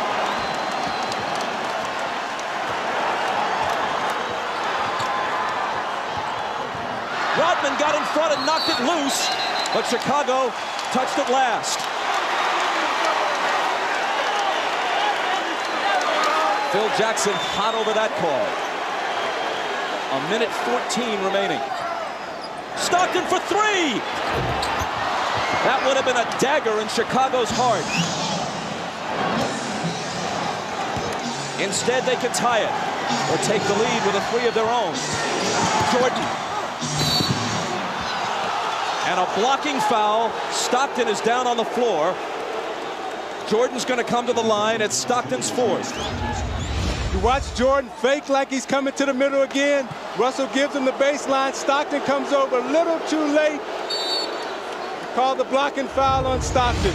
Jordan again at the free throw line. Chicago takes a 20-second timeout. Now you watch Jordan in the fourth quarter trying to get to the basket against Anderson. Pulls up and takes the jump shot. Again, they're keeping him out on the perimeter, not allowing him to get into the post. Coming to the foul line for his patented free throw line, Jay. But again, Russell keeping him out of the post. Pulls up, shoots it a little short. This is a big 20-second timeout for Chicago because it allows Jordan to get some rest before he goes to the free throw line to try to knock down two. At the line, he's 10 of 13. From the floor, he's 13 of 33. Well, in this fourth quarter, Michael is only 2 of 8 from the fourth quarter, but what he's done is he's been able to get to the free throw line. He's 6 of 6. They've got to find a way to be able to guard him without fouling him here.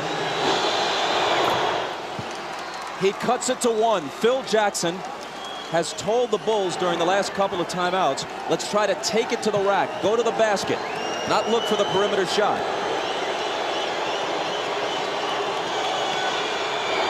Jordan ties it. Maybe the 20-second timeout was, as much as anything, just to give him a breather to gather himself for the crucial free throws. 50 seconds. Malone. Cross-court Stockton, a three. It's there!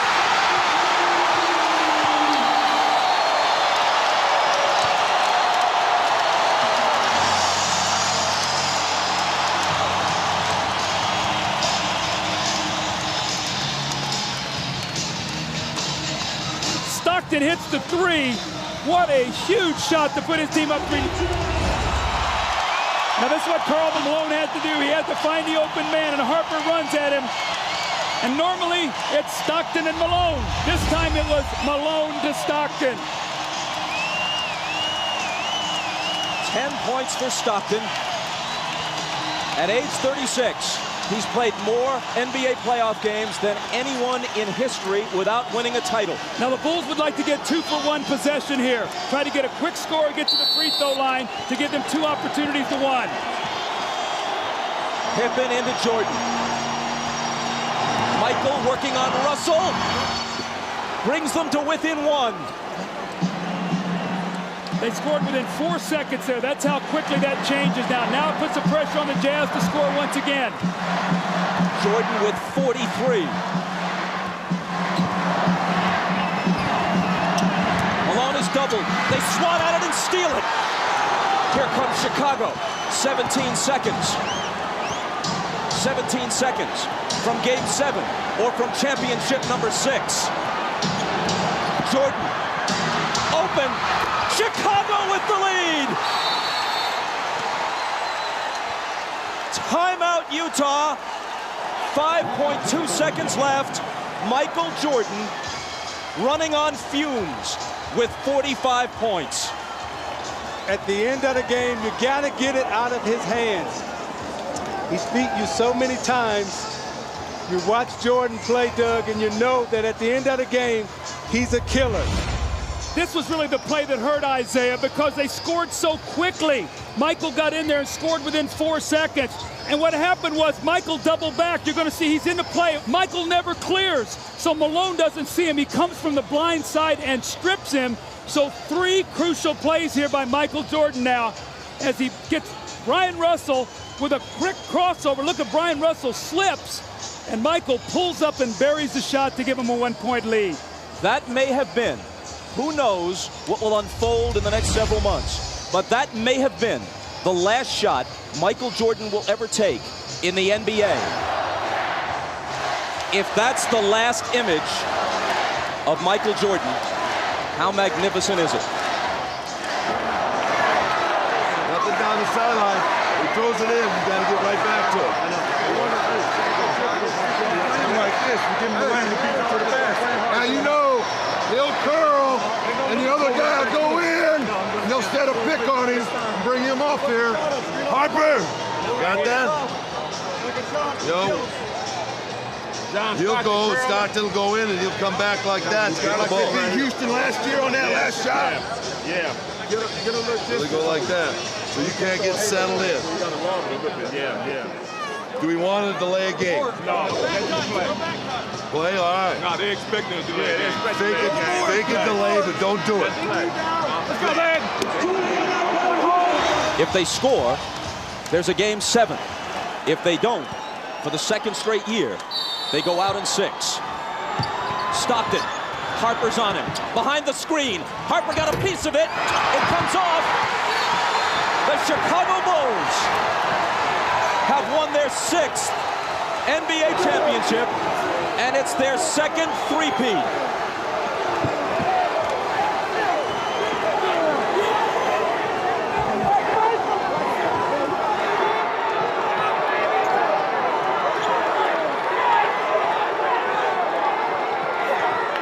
When you lose by this narrow margin, speaking of the Utah Jazz, there are so many things to look back on. But the Howard Isley 3 that was taken away in the first half will eat at them all summer long.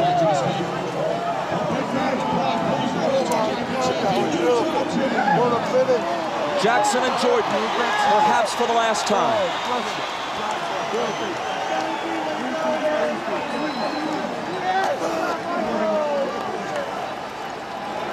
Chicago 87, Utah 86. Jerry Sloan showing class, trying to shake hands with each and every member of the Chicago Bulls, who won 2 out of 3 here and 2 out of 3 in Chicago. Thanks, boy. David, thank you, boy. Thanks,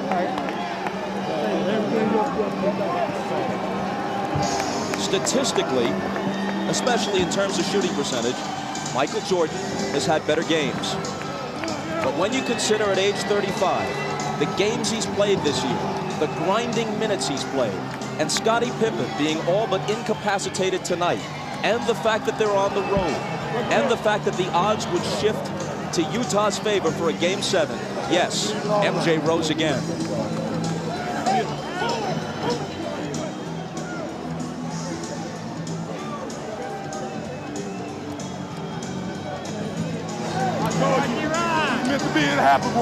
He no longer needs accomplishments to prove his case as the greatest player in NBA history. He just adds to it. And if this is the final chapter, what a way to close the book. I tell you, Bob, as you look at Scottie Pippen there, I remember all Scottie ever heard about was the migraine headache and that he couldn't play with pain. Well, today, they could not have won this game without him. Just his presence being out there. He made some big shots. He fed the post. He did all the little things for Chicago, and his numbers aren't going to show it. But Michael, once again, with the heroics, the unbelievable plays. But his sidekick, Scottie Pippen, was there for him when he needed him. And I'm watching Michael Jordan hug his mother right there. Such a great player, such a great person. Everything that this game is about, the goodness of it, he represents, and what he's done for the game of basketball and for this Chicago Bulls organization. All of us as former athletes are very thankful to 23 in red. Michael Jordan is as great a competitor as sports has ever seen. He also has an uncanny sense of theater. And as he makes his decision, he'll think about the fact that he could not ask for a better punctuation than this. To not only hit the winning basket, but have it be the last shot he takes this season, maybe the last he'll ever take in a Chicago Bulls uniform, to win the game and the championship by a point. You know, Bob, it's interesting about Michael Jordan. He's a guy who has nothing to prove, but lives his life every day as if he has everything to prove. That's something about his greatness. He's an unbelievable athlete. One more look at a shot you'll be seeing hundreds of times if you're a basketball fan. You'll see it dozens of times on the highlight shows tonight. Stockton gets rid of it. It's short. Harper had a hand in his face and maybe even got a small piece of the ball. I thought Stockton had a great look right there. It was a well-executed play. Stockton and Malone. And that's who you want taking your last shot, because he's made so many big shots for Utah. You know, my heart goes out to Stockton and Malone, because those two, more than any other two athletes in this era, really deserve a shot at wearing a championship ring. A shot can hardly come much closer than that without going in. For the celebration, here's Dan Roberts, the PA man. And now, please direct your attention to center court for the presentation of the 1998 NBA Finals MVP and the Larry O'Brien Championship Trophy. It is now time to make the 1998 Championship Trophy presentation. Joining me up here are the chairman, Jerry Reinsdorf, Vice President Jerry Krause, head coach Phil Jackson, and to make that presentation, here's the commissioner of the NBA, Mr. David Stern. The two best teams in the NBA this season were the Utah Jazz and the Chicago Bulls. These two teams in these finals, wonderfully matched and motivated, treated the world of basketball to NBA basketball at its heart-stopping best. To both teams, thank you.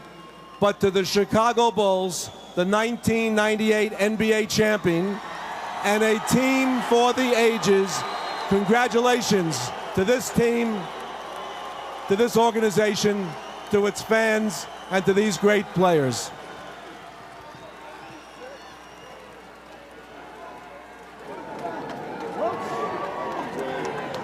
All right, Mr. Reinsdorf. Chicago Bulls fans all over the world would like to know, are you going to do everything you can possible to bring these guys back here to try to do this all over again? Well, let me first, Ahmad, say that on behalf of millions of Bulls fans all around the world, it's an honor to accept this trophy. It's only unfortunate that we can't have co-champions, because this Utah Jazz team is just the greatest team that we've ever played. 2 years in a row, they took us as far as you could take anybody. Winning six championships in 8 years is unbelievable. It's a tribute to a great coach and his staff, great players, Scotty and Michael, an unbelievable performance by Scotty and Payne tonight, Jerry Krause and his staff, just unbelievable. And on behalf of millions of Bulls fans all over the world, I can only hope and pray that Michael and Scotty will come back and defend the championship one more time. I take that as a yes. You are going to try to bring them back. Yeah, I believed in it. That was beautiful. Oh, man. I never gave up. I never gave up. Every time we were close, I knew we were going to do it. I knew it. Jerry Krause, you have to be very proud of this team. I'm so proud of these players and the staff. And this is for the fans back in Chicago, the greatest sports fans in the world. And we're just so happy. We're going to celebrate safe, guys, and we'll be home tomorrow morning. All right, Jerry, let me ask you, you do everything you can to bring these guys back. Well, you know, tonight all I want to do is celebrate and have fun, and we're going to talk later on. But this is a great occasion. And what Jerry said about the Utah club, Jerry Sloan and Scotty Layden are special people, and this is just a great organization, and it's somebody that you're proud of that you can be with. All right, Jerry, let's talk to Phil Jackson. Yes, I'm on. Once again, another journey to the top of the mountain. How is this one different from the other five? Well, Ahmad, we had to fight our way through this one. This is a real struggle for us this year against overwhelming odds. Maybe not as talented as the last 2 years, but they had a great heart, Hearts of a champion, as Michael has said. They won it. All right, you will celebrate tonight. Are you going to come back? Gee, that's a great question, Ahmad. I'll dodge that one right now. Thanks. All right, Phil. All right, once again, it is now time for the 1998 NBA Finals Most Valuable Player Award. And once again, here's the Commissioner, David Stern. Big surprise. 6 championships, 6 MVPs. Michael Jordan, get over here. You grace us with your presence. You've contributed mightily to our league. And tonight you gave one of the singular performances in the history of the NBA Finals. Thank you and congratulations, 1998 NBA Finals MVP, Michael Jordan.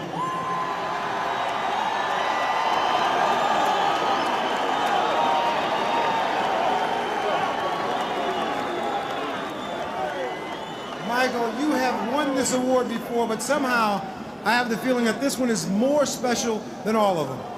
Well, let me say hello to my wife and my kids at home, because they desperately wanted to come. I didn't want them to come here today because I wanted to focus on the game, but I wish they were here to help me celebrate. I know they're there cheering, and I can't wait to get home. But to the Utah fans, you guys are a tough bunch to play in front of. You guys came out with a lot of loyalty and respect for your team. You made it really tough for us. We really, after losing Game 5 in Chicago, a couple of us dread coming back to Utah because we had to deal with the fans because of the energy that they bring to the game. But we had no choice, so we had to come in and play our best, and you guys made it a very competitive finals, and you know, it's very worthy to win this, and I think of all the championships that we've won, this is the toughest. It doesn't get any easier, but at the beginning of the season, this was the goal that you set out for. How wonderful was it to make this into a reality? Well, I tell you, when you start the season, I'm pretty sure every team next year is going to start with the focus of finishing and winning their last game. We started with that focus. It was a long road, a lot of different tasks and little bumps in the road, but somehow we made it, and I think everybody who looks at this year is going to have a lot of gratification and understanding and a lot of dedication. There were a lot of times during the course of the season that people doubted the Chicago Bulls, doubted that you'd be able to come back and pull this off. Even during this finals series here, people doubted you. How did you guys stay so confident? Well, I mean, this team is one. Our leadership is strong. Our leadership is very positive, very determined, and it filters down to the rest of the players. And we never let anybody give up. You know, we believed in it, and we kept coming for it. All right, I've asked everybody if they're all going to come around to try to do this again. One more time? I would love for that to happen. I think that's something that's got to have to be determined over the summer. All right. Congratulations, Michael. Congratulations, Chicago Bulls. Let's go over to Jim Gray. All right, thank you very much, Ahmad. Tonight, one of the truly gutty performances in the finals by Scottie Pippen. Scottie, how badly were you hurt during this game? I was hurting pretty bad, you know, to start the game off. I was able to get a dunk when I came down. The pain just sort of built from that point, and every time I tried to run, I was getting spasms. But I knew I wanted to come back and try to give a better performance in the second half, so I just tried to take advantage of that little bit of time before the half and, you know, see what I can do. And I came out the second half, and Chip wanted to give me a little treatment, and I took the treatment, and I told him from there I was going to just try to gut it out. You know, I felt like that my presence out on the floor would mean more than just sitting in the locker room. Initially, you didn't think you could come back, and then the miracle happened there at halftime. How much did you revert back to some of the things that had happened to you in the past, and you knew that if you gutted it out this time that it could change all of that? Well, I knew I was going to come back the second half. I have to correct you on that. I knew, but I just didn't know how much I was going to be able to give. I knew I wanted to just hope that the team could stay in the game, keep it close, and if I could come back out, let my presence be known out on the court. Now, Scottie, you were in tears after the game. Was this your most difficult championship, and why the tears this time? Is it maybe because you feel it's ending? Well, I think they all have brought tears to my eyes, but this one's so difficult because, you know, I felt like to some degree without me being out on the court that I was kind of letting the team down, and they understood, but, you know, I wanted to be there. I wanted to be a present. I wanted to play a major role in the game, but the other guys came off the bench, held us in there the first half, especially Michael. He had a heck of a game, and, you know, everything else is history. And as for Michael Jordan, all the superlatives have been exhausted and almost all apply. But perhaps the most important one is this: he's authentic. His essence is so much deeper than image. In fact, the image is, in his case, an amplification of something true and substantive. His heart and his athletic integrity, every bit as impressive as his artistry. So whenever it ends, it's been an incredible ride for Jordan and the Bulls, and we have been privileged to be taken along for that ride. Good night from Salt Lake City.